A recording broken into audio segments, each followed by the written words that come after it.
Alas 5 Jess na, 1 Western Visayas na. Alas 5 Jess na, 1 Western Visayas na.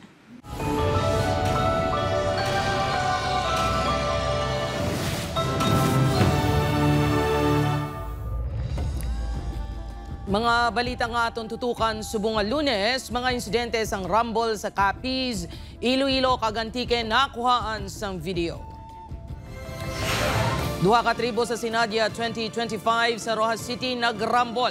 Anom pilason samtang rambol nagluntad man sa opening of lights sa Pasay City kag Bugasong Antique. Bagong bunag nga lapsag na sapwan nga wala na sang kabuhi sa barangay Wari-Wari, New Lucena, Iloilo. Masobra 1,300 kapasahero na stranded sa mga pantalan sa Western Visayas ang weekend bangod sa Bagyo Wilma. Lalaki nga nagapangisda sa baybay nagtaliwan matapos maigo sang kilat sa Sagay City. Kag Christmas lights kag decorations nga Candy Wonderland ang tema bida sa Iloilo Provincial Capital.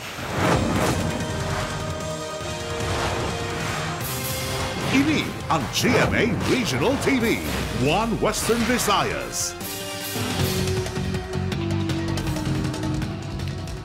Maayong hapon Western Visayas kag Negros Occidental, malantaw man kita sa live streaming sa YouTube channel sang GMA Regional TV kag Facebook page sang 1 Western Visayas. Sa nagapanguna nga balita, duha ka tribo nga nagasadsad sa Sinadya 2025 sa Rojas City nagrambol.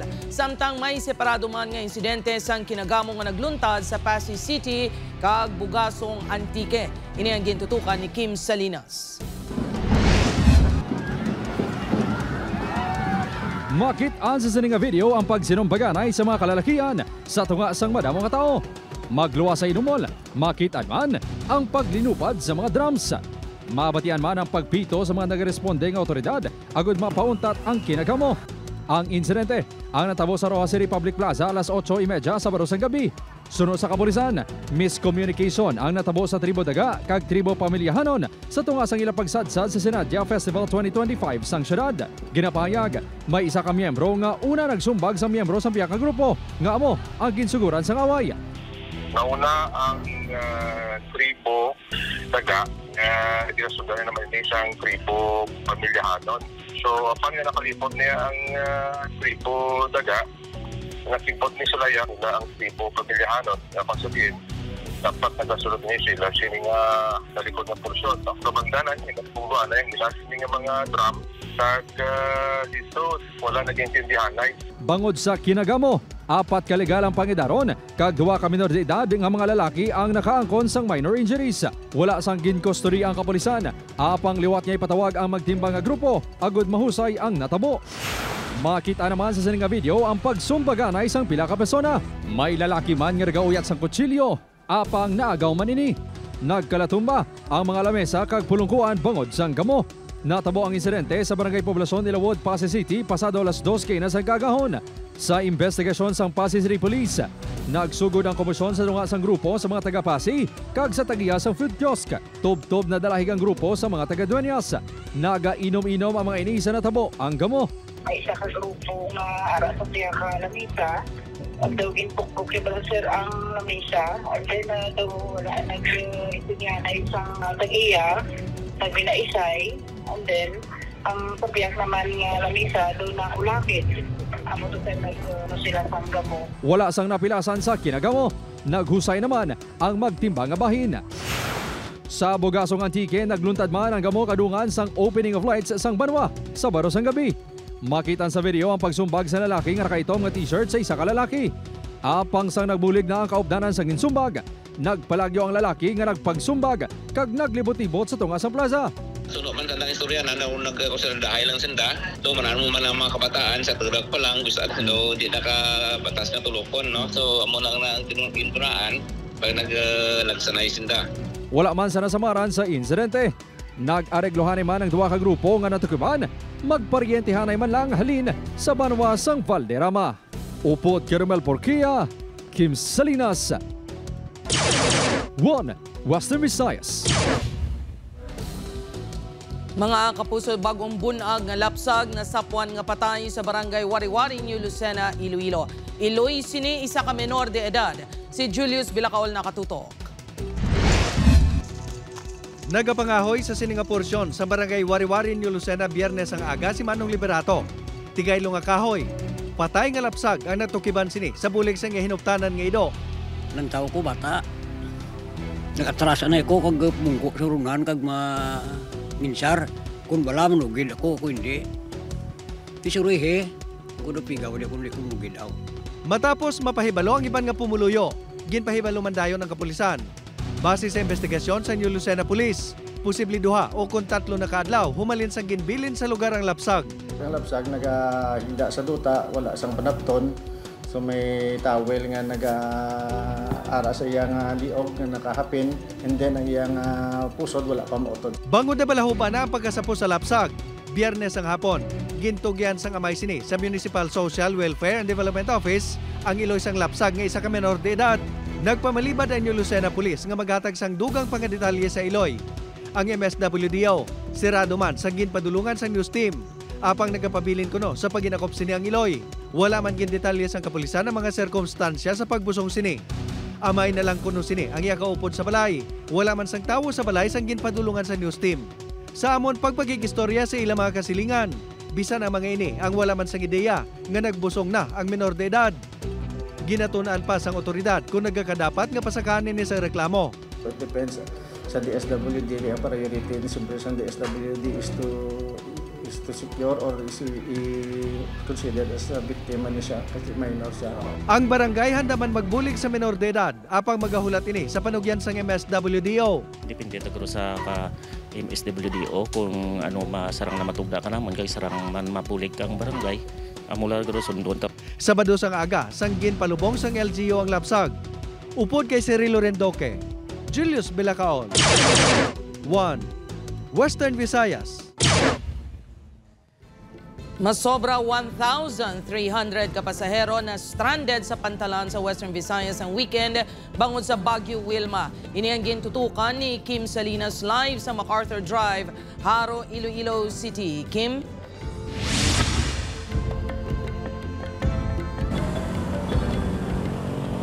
Jert, linibo ka mga pasahero pa ang nahulaan sa mga perto sa Western Visayas kag Negros Occidental antes nagbalik normal ang biyahe kahapon.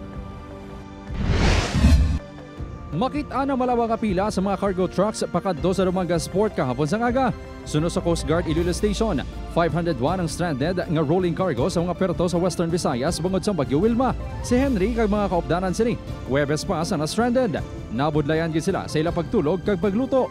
Dito lang sir, sa kilid-kilid. Bumili namin ng isda. Maraming lamok dito sir. 1,368 naman ka mga pasahero ang na-record nga stranded sa rehiyon sa weekend. Si Bernardo sang Don Salvador Benedicto sa Negros Occidental napilitan nga magasto para lang may matulugan. Di wala gid kimahimo wala lang gyapon.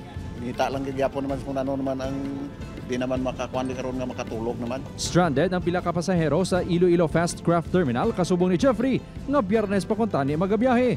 Ang hirap kasi wala kasing notice, dapat kasi nagsabi na wala nang barko. 11 AM kahapon sang nagbalik normal na ang biyahe sa mga sakayan pandagat sa rehiyon matapos gindula ang storm signal sang nangin low pressure area na lang ang Baguio Wilma. Ini man ang rason nga gamay ang halit sang bagyo sa rehiyon. Masobra 5 kagatos ka individual ang apektado. Sa subong nakabalik na niya nga yung mga affected population, no? Particularly ang sa Iloilo, Dumangas, sa Iloilo City, and then ang sa Balay, Aklan. Sunod sa pag-asa, lauman na ang maayong nga tiyempo sa mga semana. Dugang diri, isa, tub-tub-2 pa kabagyo ang posible magsulod sa PAR antes magtakop ang tuig. Hopefully sir, mangin re-improve na ang aton weather condition diri sa aton sa may Western Visayas. As of now, wala naman kita may nasiplatan pa nga any weather disturbance. Sa Bacolod City, masobra 40 ka pasahero ang na-stranded sang weekend. Temporaryo ang mga ini nagtiner sa evacuation center sa Barangay 16. Kag nakatigayon na nga makabiyahe kahapon sang hapon.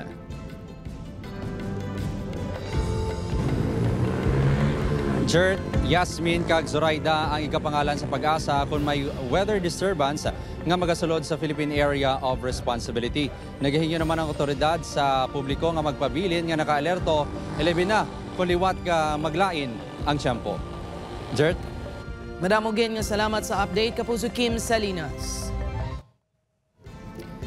Mga kapuso, ginbawian sang kabuhi ang 25 anyos nga si alias June sa naigos ang kilat samtang nagapangisda sa baybay sakop sang barangay Old Sagay sa Sagay City.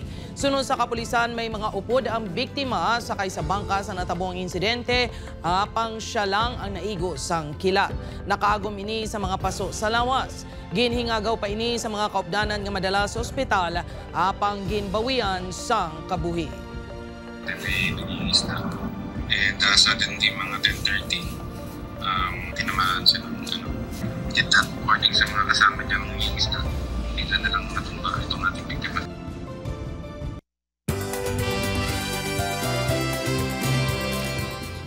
Mga kapuso, kapistahan sang Immaculada Concepcion ginasaulog subong adlaw. Milagro nga dala sang ila pagtuo, gin pakigbahin sang pila ka deboto. Si Julius Bilacaol nakatutok.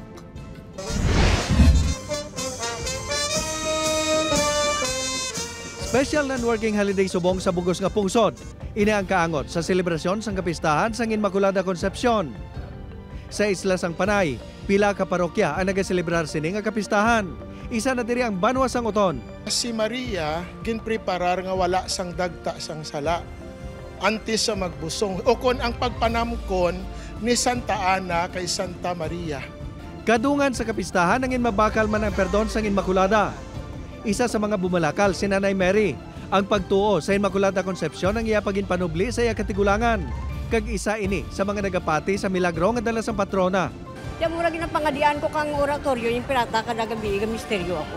Kadungan sa kapistahan sa Immaculada Concepcion, ginapahanumdum sa simbahan sa mga tumuluo nga may iloy nga nagaubay kag nagaproteher sa aton. Hingi man sini nga mangin ehemplo sa mga tumuluo ang mahal nga birhen. Sundon taman ang kabuhi sa mahal nga birhen. Mapainubuson, matinumanon sa mahal nga Ginoo. Upod kay Cirilo Rendoque, Julius Bilacaol. 1. Western Visayas.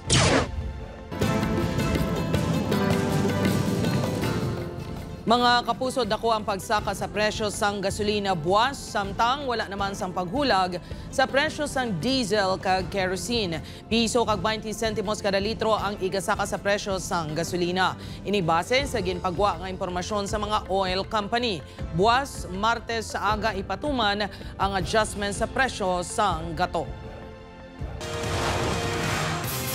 Ini ang GMA Regional TV, One Western Visayas. 50 anyos nga negosyante na sapuan nga wala na sang kabuhi sa iya boarding house sa San Isidro, Haro. Biktima na kitaan sang karos sa liog. Ini ang gintutukan ni Kim Salinas. Wala na sang kabuhi sa nasapuan ng 50 anyos nga negosyante nga si alias Rex sa ginaistaran nga boarding house sa barangay San Isidro, Haro sa Barosang Gabi. Ginapatiyan nga pila nakaadlaw ini nga napatay. Ang biktima, ang residente sang barangay Cariminor, Leganes, kag may tiyangge kag nagabaliga sa pagkaon sa San Isidro. Suno sa kapulisan, una ginpatian sa pamilya sa biktima nga na carjack arrest lang ini bangod masami ni nagareklamo nga nagasakit ang iya dughan. Apang sang nadala na ang bangkay sa punerarya, may nakita nga karos sa iya liog. Dugang pa, may mga dugo man nga nakita sa ginahigdaan sa nga foam sang nasapuan. Accordingly sa pag-imbestigar naton dito, sa mga borders man daw almost accordingly 3 days na nga inway nila makita ining subject naton nga biktima. Yes, way nakagwa sa iya kwarto. Suno kay punong barangay Ronela Wanesa, sa paghimo sa mga gamit sa biktima sa boarding house kahapon, may nakita ang mga utod ni Rex nga sulat nga ginapatian halin sa 20 anyos nga si alias Carl nga taga Bacolod City. Si alias Carl ang isa sa mga upod sang biktima sa boarding house. Nakabutang dito nga nagpauli ako ya sa Bacolod. Tapos sila niya, hindi kuya gusto nga maumid nga dudahan sa natabo. Tapos sila niya, naglisensya man ko, naghambal ako nga, ginapukaw ko siya. Pero wala siya nagabugtaw. Sang ulihi, ginpukaw ko pagid siya, pero gapalanig-ana siya.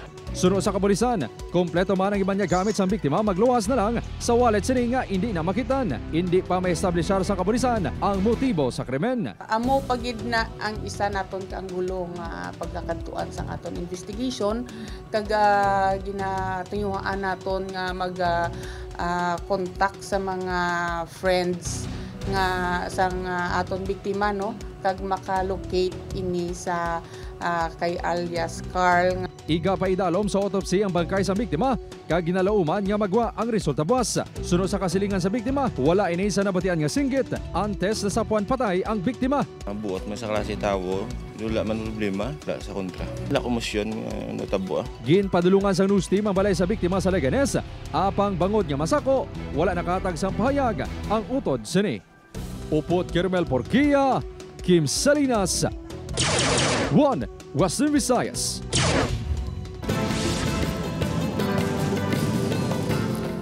Mga kapuso, mga residente nagakahangawa sa peligro nga dala sa nagawayway nga kuryente sa Barangay General Hughes sa Iloilo City proper. Problema, duha na kabulan ginareklamo. Si Kim Salinas nakatuto. Mga linya sang kuryente nga nagatandog na sa atop sang mga balay. Ini ang sitwasyon sang ginabanta 15 ka pamalay sa Barangay General Hughes sa sulod na sang 2 ka bulan. Ini matapos naghilay ang isa ka poste nga ginakabitan sa mga kuryente. Nagkakahangawa ang mga residente sa peligro nga dala sini. Kaya nga top ko, mapakamahan nag-ground na damo. Pagutangan ko lang na daganin, tape na dao. Kaya kalayo kung sisano pa niya eh. Gakabala ka, magaming sa amon di nga base, bala matumba siya or base may mga open wire, bala kag live wire, kag makuryente kami. Suno kay punong barangay Rani Palomo, Oktubre pa sang ginreklamo nila ang problema sa More Power.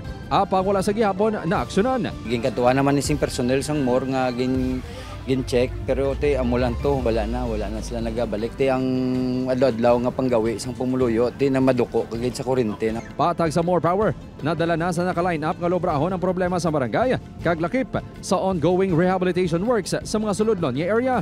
Nangin masakaw lang ang power distributor bangod sa bagyo kag iban nga prioridad. Nagpasalig ang More nga makayo ini gilayon. Kung linya sang kuryente nga pagpagaymo, Sir Kim, of course we will bundle it and at the same time we will check if may mga illegal connections sa area. Suppose naman yun will start working nga maislan ina siya. Upot Kermel Porquia, Kim Salinas, 1 Western Visayas. Mga kapuso, magapadulong sa ginakabig isa sa mga pinakamatahom nga isla sa kalibutan nga Boracay Island sa Malay Aklan ang ginabanta 200 ka delegado gikan sa nagkalain-laing nga pungsod sa hiwaton nga ASEAN Senior Economic Officials Meeting. Mag-aumpisa ang pagsinapol sa Disyembre 10 tubtob Disyembre 13. Bangon sini mas ginpahugot pa sa Police Regional Office 6 ang seguridad sa isla. 1,500 ka pulis ang gindeploy na sa isla sa diin, 500 ang halin sa iban pa nga probinsya. Magluwas sa mga delegado ginalauman man ang pagdagsa sa mga turista nga magabakasyon sa Boracay, gani mas ginpasangkad ang security plan nga ipatuman. Mga kapuso, ginkumpirma sa Kabangkalan City BFP nga may isa pa kabangkay nga na-recover sa Ancestral House nga nasunog sang tinalikdan nga Nobyembre 26. Natumod sa BFP ang bangkay nga anak sang 84 anyos nga babae nga una nga nasapuan sa ikaduha nga panalgan sang balay. Sunod sa BFP mismo, mga himata ang nakasapo sa bangkay sang lalaki. Naghuna-huna ang himata nga nakaluwas ang lalaki tubtob wala nila ini nakita, rason nga nagduda na sila. Posible sunod sa BFP nga una ini nga nasunog sang sa iya Iloy. Based sa initial investigation, nagagawa nga ang ina nga persona nakalumpat kag nagdalagan pero the following days missing kag wala sila lit nag-confirm sila nga aragit. Makaligad ang 3 ka tuig ginkayo nga merkado sang distrito sang Arevalo sa Iloilo City ginbuksan na. Si Julius Bilacaol nakatutok. 3 man ka tuig nga nagpwesto sa gym sang Arevalo ang mga vendor bangod sa pagpaidalom sa rehabilitasyon sang ila merkado. Ang ila paghulat ang matapos na ginman. Ang bago nga merkado ang ginbuksan na. This will make sure ng ato nga mga vendors mabuligan gid, mabuligan ang ila pang adlaw-adlaw, maangat man ang ila estado sa kabuhi. Ang merkado ang ginabugusan sang 179 ka mga kiosko. May parking lot man ini sa ikaduha nga panalgan. Sunod sa presidente sang Vendors Association, bastante na ini para sa iyang mga miyembro. Apang ang pagpwesto sa mga ini, magahulat pa sang pila ka adlaw. Sa December 9, ma-adjudicate na kami para maka-pull ng halin diri. Bala mo may ara pa kami wala na-adjudicate. May 20 ka mga transient vendor sa merkado. Luyag man ni Villacastin nga padayon ang mga ini nga makabaligya. Gani iga-determinar kung diin sila makaplastar. Sa pangkabugusan, nalipay ang mga vendor bangod makapwesto na sila sa bago kaginakabig nga moderno nga merkado. Isa sa mga ini si Manang Rosemary. Apang hindi malikawan nga matalupang dansining nga naggagmay ang pwesto. Problema kung damo amon stock ka. Okay lang kay mayara kami nga extension sa babaw. Galing masaka ka pa kag magutang. Ang renta sa pwesto ang depende sa kalapad sini. Ang pinakamalapad ang may bulanan nga renta nga masobra 900 pesos. Upod kay Cirilo Rendoque, Julius Bilacaol. 1. Western Visayas.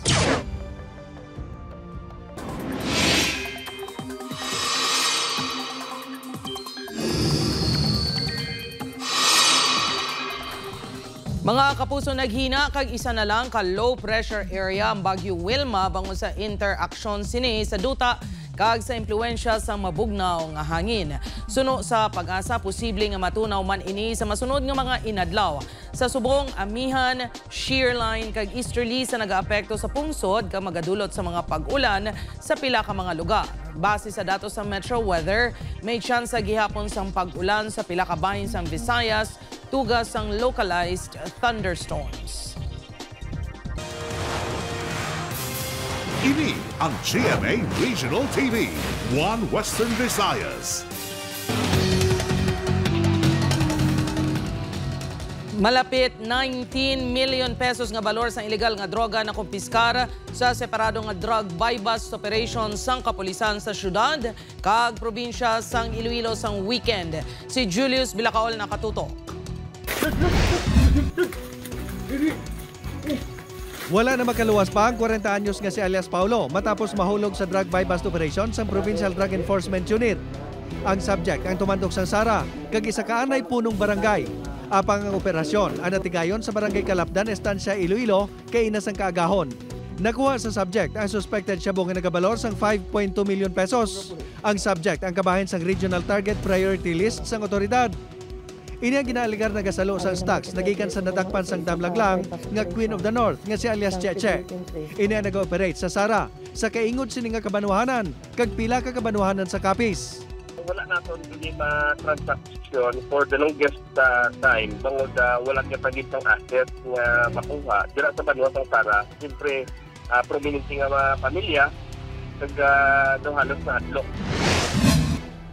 Naglabot naman sa 3.4 million pesos ang balor sa nakumpiskar nga suspected shabu kay alias Janjan, 39 anyos, sa drug buy-bust operation sang PDEO sa Barangay PD Monfort North, Dumangas, Iloilo sa Sabado sang hapon. Tumandok sang Barutag Viejo ang subject, apang temporaryo nga nagapuyo sa balay sang utod sini sa Dumangas. Ini ang ginakabig bodegera kag nagasupply sang illegal nga droga sa 1st, 2nd kag 4th district sang Iloilo. Nakaagi man ni preso sa kaso kaangod sa pagbaligya sang illegal nga droga. Apang nakagwa pinaagi sa plea bargaining agreement. Arestado man sa kapulisan ang high-value individual nga si alias June. Upod ang live-in partner sini nga si alias Tata. Matapos makuha ng duha sang 8.1 million pesos nga balor sa suspected shabu sa buy-bust operation sa Barangay Hipodromo City proper Biyernes ang gabi. Makabigta ni si alias June sir na butikero, at the same time kabayan sir no.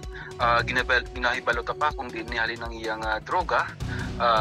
Kay ginasangyan pamangkuta sa sir, hindi pa siya magambal kung di nahalin ng iyang pinaka-source. Nadakpan na sang 2016 si alias John, bangod man sang illegal nga droga, kag nakagwa sang 2020. Ginalantaw naman nga may koneksyon ini sa iban pa nga drug personality sa syudad. Tiklo man sa Barangay Pulo Maestra Vita Oton ang duha ka drug personalities nga ginkilala kanday alias Junel kag alias Buds nga nakuhaan sa suspected shabu nga nagabalor sang 2 million pesos. Duha ka bulan nga ginpaidalom sa monitoring ang subject nga si alias Junel antes ginpatigayon ang operasyon. May posibilidad nga ka-impact sila sir no para sa mga activity nga palabuton, especially sa Tinagyang at sa Titihan.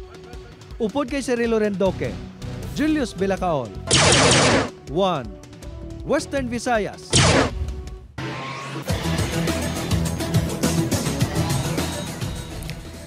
Mga kapuso, kasado na ang NCAA Season 101 Men's Basketball Finals sa tungasang San Beda Red Lions kag Letran Knights. Pagkatapos inasang comeback wins ang Red Lions batok sa Benil Blazers kahapon. Sa Game 3 sa ilang semifinals matchup, naglagas ang Red Lions sa fourth quarter, tubtob nagdaog sa score na 84-81. Sa Miyerkules, December 10, ang Game 1 sa tungasang Red Lions kag Knights. Malantaw ina sa GTV kag Heart of Asia, pati sa social media channels ang NCAA kag GMA Sports. Mga kapuso, Candy Wonderland nga tema sang Christmas display sa Iloilo Provincial Capital, ginpasiga na kag gin-enjoy sang mga bisita. Si John Sala nakatuto. Ice cream, cupcakes, donuts, candies kag madamo pa nga manamit. Matahom nga Christmas decorations ang bida sa Candy Wonderland nga tema sang Christmas sa Iloilo Provincial Capital. Sa entrance pa lang, mapawaw ka na sa madinuagon kag masanag nga arko. Ginasundan sang lighted trees nga perfect sa mga kabataan kag young at heart. Ginsugata pa ang mga bisita sang nagabanaag nga performance sang dancers sang Banaag Festival sang Anilaw. Mas nagsanag ang palibot sa nag-umpisa na ang fireworks display.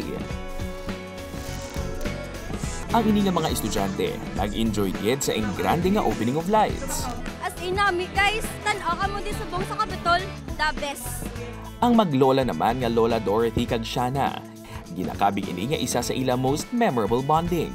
Nami igid siya yung kasal ko, sadya. Nami igid kayo, nami igid. Natagid, kung nami tahong gid. Tama gid ka importante, sir, kasi syempre family bonding, Nami gid sir, ang nag-enjoy gid kami. Bilog nga pamilya man ang upod ni Lola Tessie sa ila early Christmas bonding. Nalipay man sila sir, kay lain naman ng mga nakita nila ng mga lights. Pati kami ng mga malam daw, happy man. Magluwa sa Candy Wonderland, syempre, sentro sa gihapon ng Lighted Capitol Building, kag ini nga giant Christmas tree. Upod kay Hansly Sherdo, John Sala. 1 Western Visayas. Mga kapuso, 17 days na lang, Pasko na. Ako si Gertrude Charlatan, ini ang 1 Western Visayas, bugos nga puwersa para sa mas dako nga misyon, kag mas masangkad nga pagserbisyo sa pungsod.